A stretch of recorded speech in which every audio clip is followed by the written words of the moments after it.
E eu convido você a abrir a sua Bíblia. Você que tem Bíblia, abra a sua Bíblia. Você que tem a sua Bíblia no seu celular, no seu tablet, no seu aparelho, você pode acessar o seu texto sagrado aí.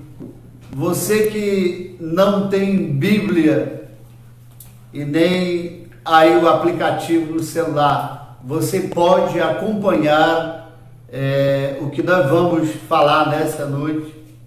E nós queríamos falar para todos, para os pais, para as mães, para os filhos, para os jovens, para as famílias, para você que está me acompanhando. No entanto, nós vamos falar a partir do exemplo de uma mãe, de uma mulher, afinal. E essa história se encontra no livro de 1 Samuel, no capítulo 1, e vai continuar no capítulo 2. Então você vai acompanhar. Eu não vou fazer a leitura agora, à medida que formos falando, podemos estar citando ou lendo, mas está no capítulo 1 de 1 Samuel, principalmente a partir do versículo 9 até o versículo 18, vai estar aí contando a história desta mulher chamada Ana. Então veja bem, a partir desta história, você já está com a sua Bíblia aí aberta ou acompanhando no seu aplicativo. Eu gostaria de dizer o seguinte: a maternidade estava no planejamento de Deus. Ou seja, a maternidade faz parte do plano de Deus desde o início da criação. Quando Deus criou Adão, ele criou também Eva, para que Eva pudesse caminhar ao lado de Adão, e criou uma estrutura física da mulher, no caso de Eva, que traria no ventre uma vida em formação. E esse é o processo que nós conhecemos que acontece na gestação. E a Bíblia fala de que esta mulher chamada Ana era uma mulher estéril. E por causa de ser estéril, Ana vivia angustiada. Ana vivia triste.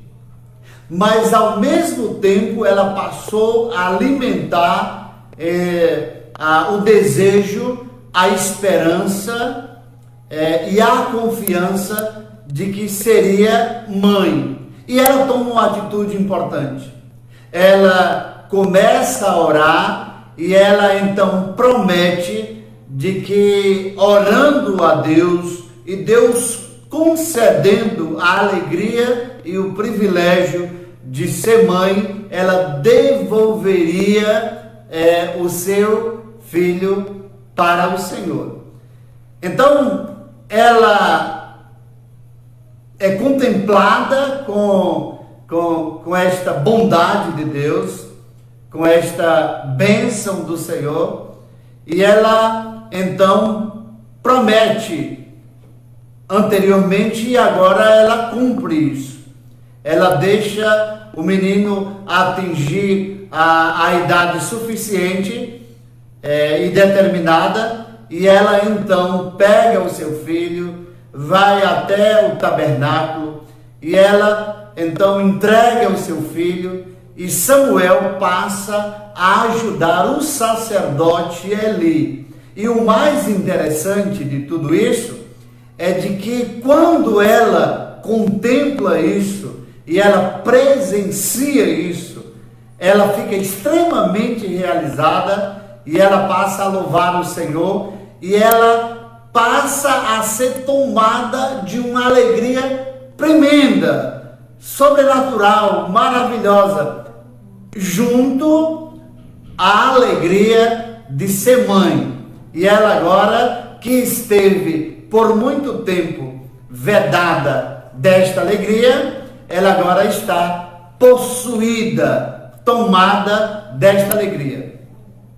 Mas nós podemos ver de que esta mulher, chamada Ana, era uma mulher guerreira, era uma mulher de oração, era uma mulher extremamente agradecida ao Senhor. E por causa disso, ela foi uma mulher agraciada pelo Senhor. Eu apenas narrei aqui com as minhas palavras o que está em Samuel no capítulo 1 e que então invade aí o capítulo 2. Nesta noite eu gostaria de apresentar, o meu propósito é apresentar as marcas características de uma mãe que serve ao Senhor. Esse é o meu propósito, apresentar marcas características de uma mulher que serve ao Senhor. E aí nós vamos à primeira marca. A primeira marca de uma mulher que serve ao Senhor a partir desta história de Ana é exatamente a súplica e a confiança em Deus. Essa é a primeira marca. E nessa súplica de Ana, nós encontramos alguns elementos que são extraordinários, são elementos essenciais nesta relação de busca ao Senhor. O primeiro elemento que nós encontramos nesta súplica é a promessa dela. Veja quanto esta mulher era desejosa de ter um filho, mas o quanto esta mulher também era comprometida com o Senhor.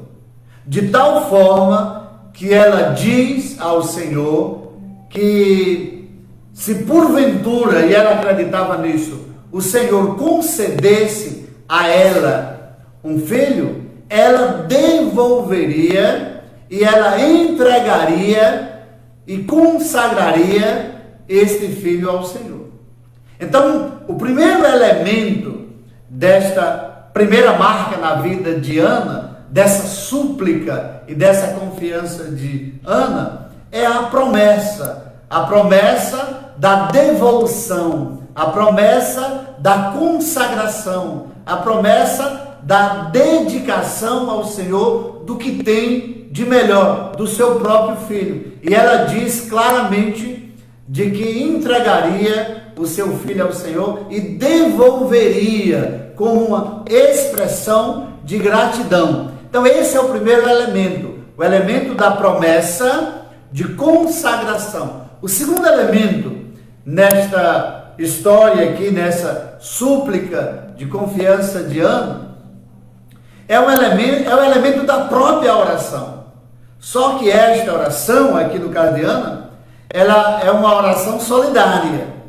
Quando o sacerdote ali, está no versículo 17, 18, quando o sacerdote ali, ele toma conhecimento, e ele acompanha, e ele vê, e ele contempla, e ele olha, e ele conhece essa mulher dedicada, essa mulher de oração, essa mulher que tem um desejo de ter um filho, sabe o que acontece? O sacerdote ali, ele também ora, pedindo a Deus que atenda o pedido de Ana. Olha que coisa linda, que coisa maravilhosa. Então Ana ora, Ana promete, Ana se compromete com o Senhor, e agora ela já tem um parceiro e tanto nesta causa.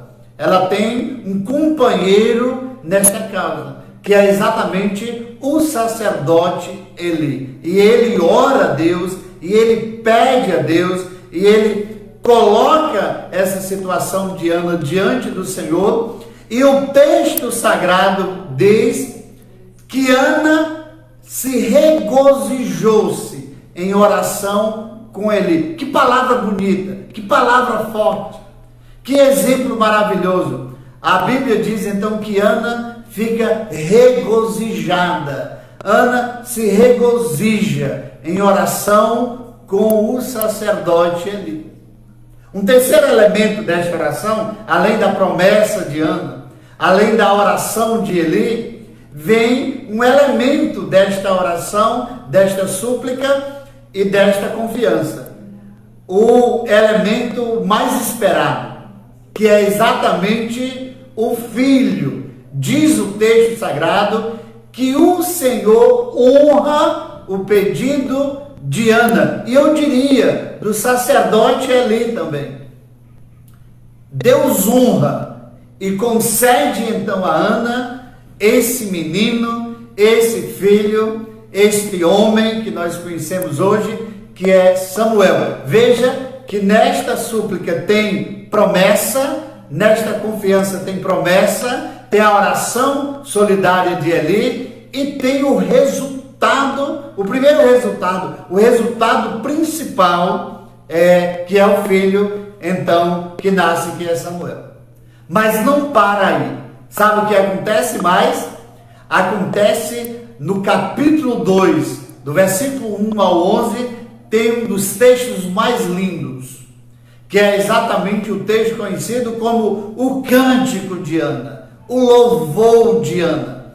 E nesta marcante oração, Ana louva o Senhor, Ana exalta o Senhor, Ana adora o Senhor. Veja, eu quero chamar a sua atenção, você já percebeu que a palavra adorar, se você separa o A e o D, fica orar, e a palavra adoração, se você separa o A e o D, fica oração, é o que acontece exatamente aqui. A oração, então, de Ana tem um acréscimo do A e do D, ou seja, a oração vira adoração, vira cântico, vira louvor. E é interessante também notarmos de que esta adoração e esse cântico de Ana, ele tem elementos dos atributos de Deus. Ana louva pela santidade de Deus, Ana louva pela onisciência de Deus, Ana exalta a Deus pela sua soberania, Ana adora a Deus pela sua compaixão, e nesse cântico, Ana exalta a justiça de Deus. Eu costumo definir, conceituar justiça de Deus como um padrão único de Deus agir e de Deus fazer. Deus não faz acepção de pessoas. E Ana percebe isso. Ana está agraciada. Ana está com um coração cheio de cântico, com a boca cheia de júbilo, com a vida exultante, exaltando a santidade, a onisciência, a soberania, a compaixão, a justiça de Deus. Mas não para aqui. Veja que a súplica de Ana, a confiança de Ana, tem o elemento da promessa, tem a solidariedade de Eli na oração, tem o nascimento de Samuel, tem um cântico de adoração de Ana, louvando a Deus por esse menino. E no capítulo 2, no versículo 21, tem algo extraordinário. Sabe o que acontece na vida de Ana? Acontece bênçãos de Deus. Não ficou só em Samuel. A Bíblia diz, você pode conferir em 1 Samuel capítulo 2, 21. A Bíblia diz que o Senhor abençoa Ana com mais 3 filhos e 2 filhas. Que coisa linda, que coisa maravilhosa. Essa mulher está agora como quem sonha. Não é mais apenas Samuel. Samuel é o líder da família. Samuel é o primogênito da família. Samuel é o menino presente que foi consagrado. E agora Deus acrescenta filhos a Ana, Deus acrescenta irmãos e irmãs a Samuel, e agora está uma família que Deus, na verdade, constitui de forma maravilhosa. E Ana, que era estéril, passa a ser mãe de muitos filhos. Que coisa bonita! Quais são as lições que nós tiramos aqui nessa noite? A primeira lição: a busca pelo Senhor deve ser prioridade na nossa vida. A busca pelo Senhor deve ser prioridade na nossa vida. Nós estamos vivendo um tempo de crise, nós estamos vivendo um tempo de pandemia, nós estamos vivendo um tempo de incertezas, nós estamos vivendo um tempo onde as coisas estão totalmente desorganizadas. Nós estamos vivendo um tempo onde as autoridades, onde as pessoas estão buscando soluções, onde, vamos dizer assim, a situação e o momento estéril, que não produz, da economia, a situação adversa, as pessoas estão buscando soluções humanas e elas precisam buscar essas soluções racionais.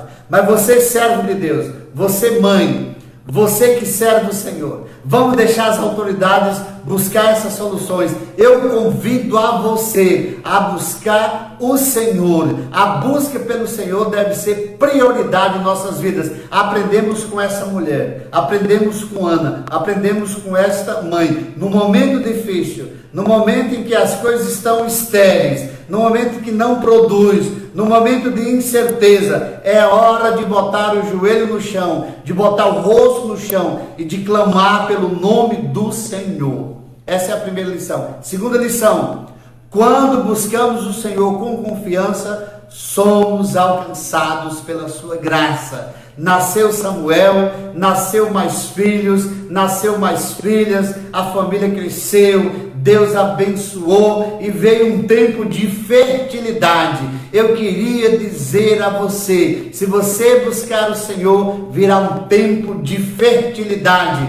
Por isso que está aí quase pronto o meu livro, A Redenção do Sertão Nordestino. Eu creio num tempo de fertilidade, eu creio num tempo de redenção, eu creio num tempo de mudança, e a mudança que eu creio é a mudança que o salmista disse: eleva os meus olhos para os montes, de onde me virá o socorro? O meu socorro vem do Senhor que fez os céus e a terra. Você se cadastrou no Auxílio Família e não recebeu? No Salmo 57, versículo 3 diz: o meu auxílio vem do Senhor, vem dos céus. Eu creio nisso. Você crê? Busca o Senhor em prioridade. Busca o Senhor com confiança e você será alcançado pela graça de Deus. Portanto, esta é a primeira grande marca de uma serva de Deus. Uma mulher marcada pela súplica e pela confiança no Senhor. Em segundo lugar, a segunda marca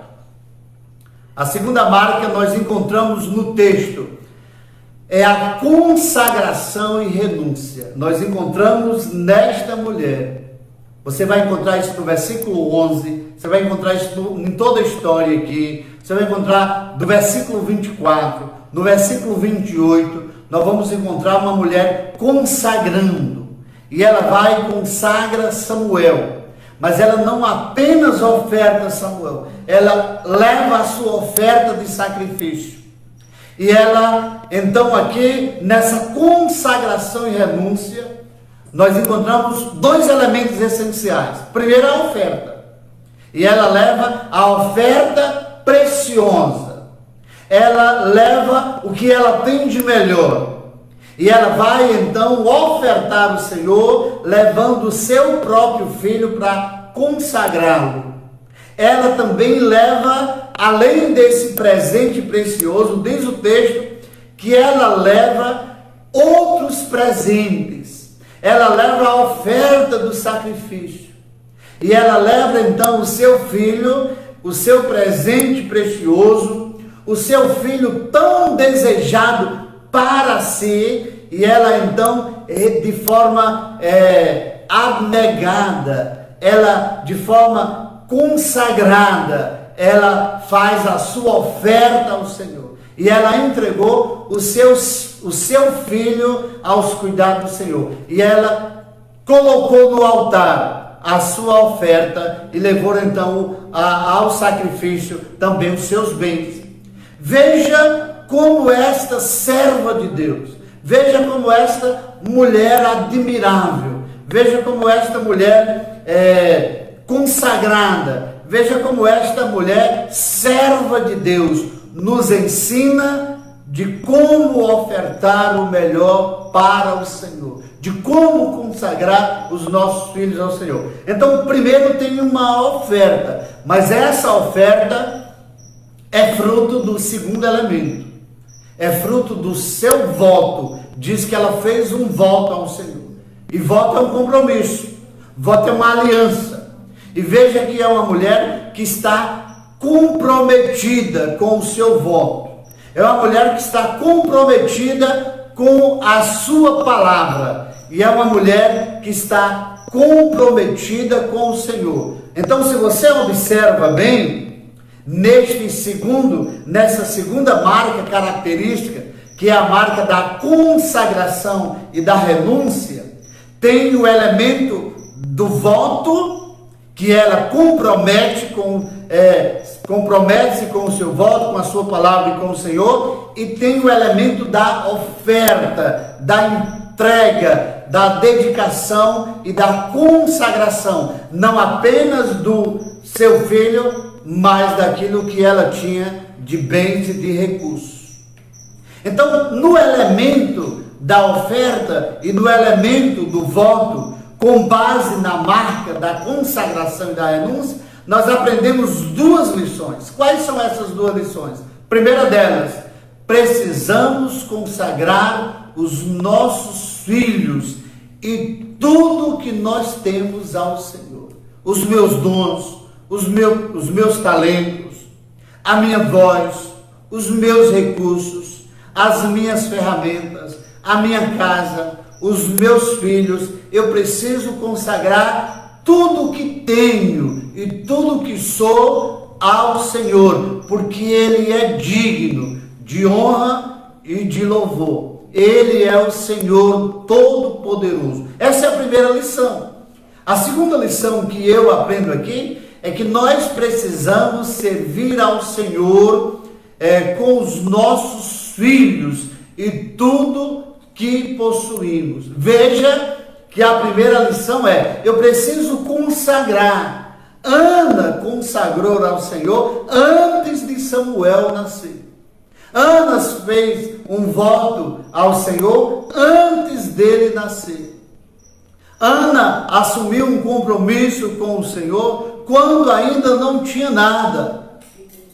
Porque o compromisso não estava em Samuel, não estava nos seus bens. O compromisso estava no seu coração, no seu temor e no seu relacionamento com Deus. Então, a primeira lição diz: eu preciso consagrar ao Senhor os meus filhos e o que tenho e o que eu ainda terei. A segunda lição é: eu preciso servir ao Senhor com os meus filhos e com tudo aquilo que eu tenho, que eu possuo. São duas lições fundamentais. Eu preciso aprender com esta mãe, eu preciso aprender com esta mulher de Deus, eu preciso aprender com essa serva do Senhor, de que a oração e a súplica, e a confiança nos leva à consagração e renúncia, e nos leva a um compromisso com o Senhor. E em terceiro e último lugar, há também uma outra marca na vida desta mulher chamada Ana.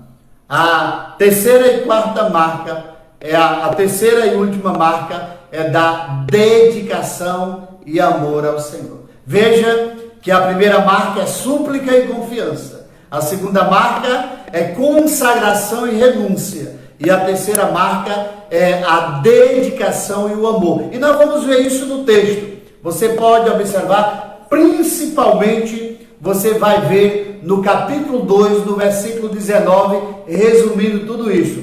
Aí nós vamos ver aqui alguns elementos. Em primeiro lugar, ela consagra o seu filho ao Senhor. Isso é importante. Mas mesmo ela consagrando o seu filho ao Senhor, ela não deixou de cuidar do seu filho.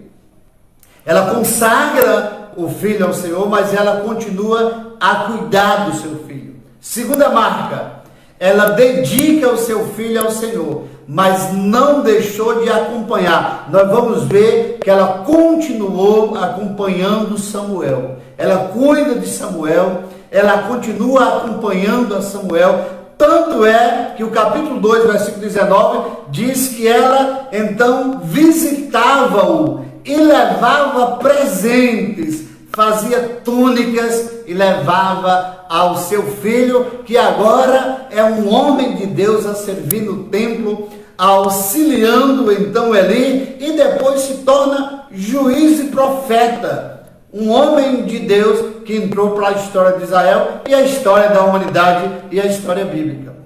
Uma outra coisa que a gente percebe, o terceiro elemento, primeiro, ela consagra o seu filho, mas não deixa de cuidar dele. Ela dedica o seu filho ao Senhor, mas não deixa de acompanhá-lo. A terceira, ela entrega o seu filho aos cuidados do Senhor, mas não deixou de cooperar com a sua formação, com o seu desenvolvimento, com a sua maturidade, com o seu caráter. Ana é uma mulher extraordinária. Ana é uma mãe extraordinária. Ana é uma mulher exemplar. Ana é uma mulher digna de ser imitada. Ana tem uma lição de vida tremenda para ensinar a cada mãe, ensinar cada um de nós. Em quarto lugar, ela oferta o seu filho ao Senhor, mas continua ajudando a sustentá-lo.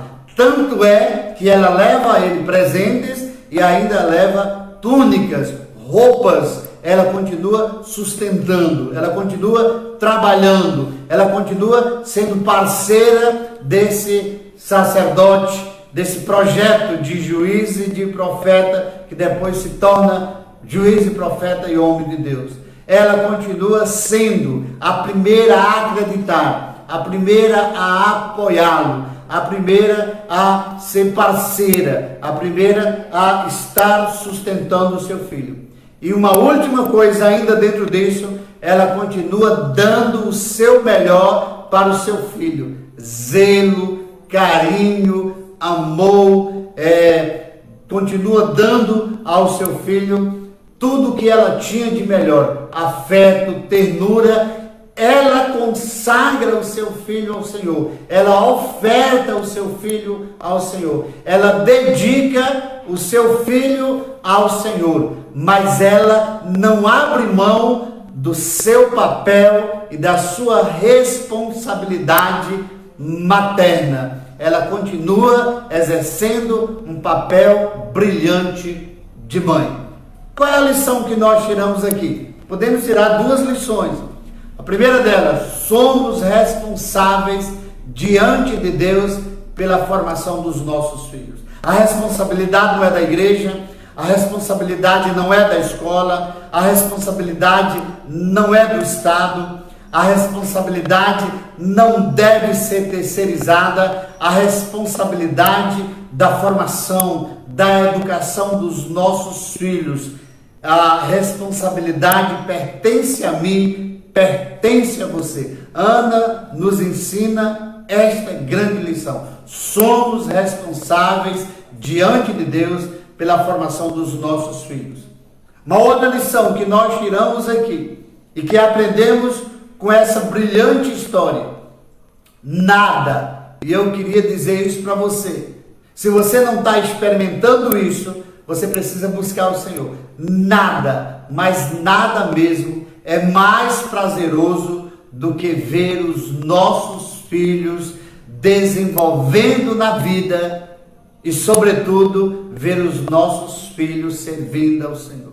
Eu sou extremamente alegre de ver Giovanni e Giovana, de ver Giovanni e Vanessa, consagrados, dedicados, servindo ao Senhor. Por isso até que eu escolhi o nome de Giovanni Ian. Giovanni e significa dádiva de Deus, graça de Deus. E Ian também tem o mesmo significado, bondade, graciosidade de Deus. Ele é um presente consagrado ao Senhor. Da mesma forma, Vanessa. E eu sou extremamente alegre, sou extremamente feliz quando vejo eles servindo ao Senhor, desenvolvendo, crescendo, assumindo responsabilidades, fazendo a obra do Senhor e buscando sonhos, objetivos para poder abençoar outras vidas e outros filhos na fé e filhos de adoção que eu vejo servindo ao Senhor nas igrejas por onde passei, Carnaúba dos Dantas, Jardim do Seridó, Parelhas, Santana do Seridó, Ibiaçuceiro na Bahia e tantos outros lugares, Remanso. Hoje eu tive a oportunidade de falar com Ed Carlos, que é um líder maduro, é um homem bem sucedido, lá na igreja em Remanso. Fui seu professor há apenas um ano. E hoje ele testemunhou na live que fizemos de que eu tive influência naquele momento da adolescência para a sua juventude, influência na sua formação, nos seus objetivos e sobretudo na sua consagração ao Senhor. Eu fico feliz.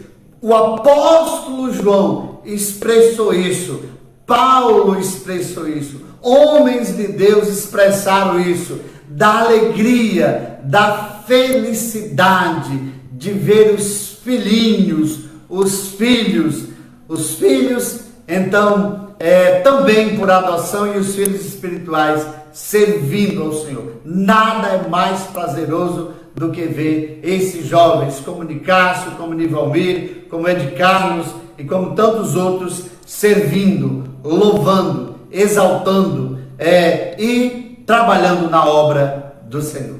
Eu queria nesta noite terminar esta palavra dizendo de que estas marcas características em uma mulher, em um homem, em uma pessoa que serve o Senhor, a marca da oração, da súplica, da confiança, da consagração, da renúncia, da dedicação, do amor que nós podemos perceber em Ana. Essas marcas, elas farão diferença nas nossas vidas, na sociedade. Elas farão diferenças dentro da igreja. Elas certamente farão diferenças nas nossas vidas. E eu queria então convidar você a fazer o que Ana fez, de consagrar ao Senhor a vida e consagrar ao Senhor as suas vidas. Eu queria, nessas minhas considerações finais, dizer a você que na longa estrada da vida precisamos andar de acordo com o GPS de Deus. Ana andava de acordo com as orientações, com as determinações, com as leis, com os princípios de Deus. E aí, traduzindo para a nossa realidade, eu queria dizer, na longa estrada da vida, precisamos andar de acordo com o GPS de Deus. E o GPS de Deus, a rota e o caminho é Jesus. A direção e a orientação é do Espírito Santo. E o banco de dados é a palavra de Deus. Que você possa andar e trilhar no caminho que é Jesus. Andar e trilhar sobre a orientação e direção do Espírito Santo. Andar e trilhar nesta vida de acordo com os dados, as leis, os princípios, as regras e as orientações da Bíblia Sagrada. Assim como Ana, possamos consagrar as nossas vidas e os nossos filhos e tudo que temos ao Senhor. Que Deus abençoe a sua vida. Sobretudo, que Deus abençoe as mães. E que Deus abençoe a família. Deus abençoe o nosso país. E abençoe as nações. Seja Deus gracioso para conosco e nos abençoe, para que faça resplandecer o seu rosto sobre nós e assim, através de nós, a graça do Senhor possa alcançar diversos corações e diversas vidas para a glória